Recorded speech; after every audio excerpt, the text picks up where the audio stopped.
И мои земляки, я уж прошу прощения, что выпала на мою долю такая миссия. Сегодня, в канун 159-й годовщины со дня рождения нашего великого гения Косталя Ивановича Китагурова, мы собрались здесь, в сквере Академии художеств в Петербурге, в прекрасный день. Сегодня день прекрасен не только потому, что он солнечный, и золотом светятся все деревья и аллеи нашего города, но и тем, что сегодня православные люди отмечают Покров.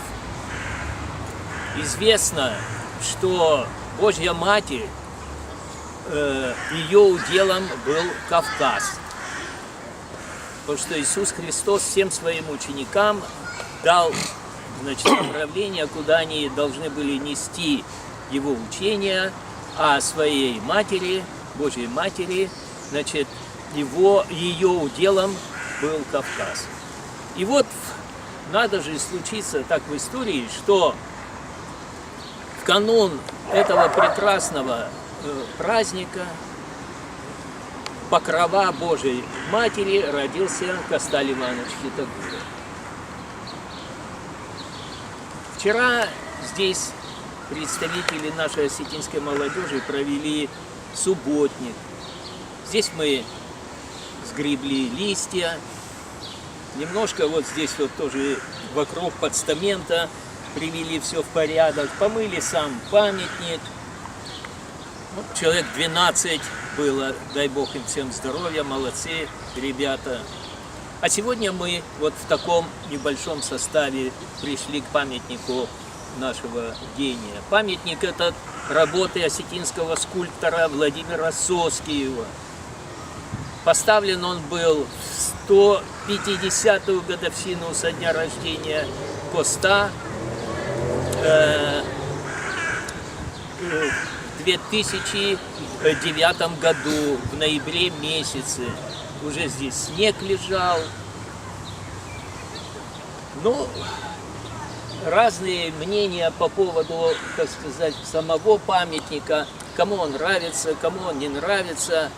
Но надо сказать, что сам Косталь Иванович к концу своей жизни очень много страдал. Он был очень больной, чувствовал свою скорую смерть. И, на мой взгляд, мне кажется, что этот памятник как-то отражает вот состояние самого Косталя Ивановича Китагурова на тот период, когда его жизнь подходила к концу. На памятнике начертаны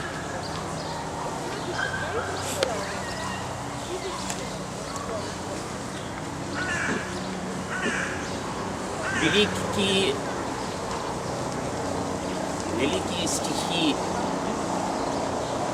Косталя Ивановича Китагурова. Весь мир мой храм, любовь моя святыня, вселенная отечество мое.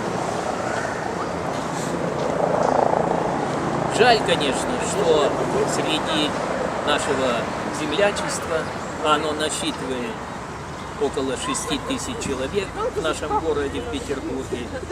Вот такой день, прекрасный день, пришли сюда, ну, вот так немного наших земляков. Но я думаю, что это все-таки лучшая часть нашего сообщества осетинского.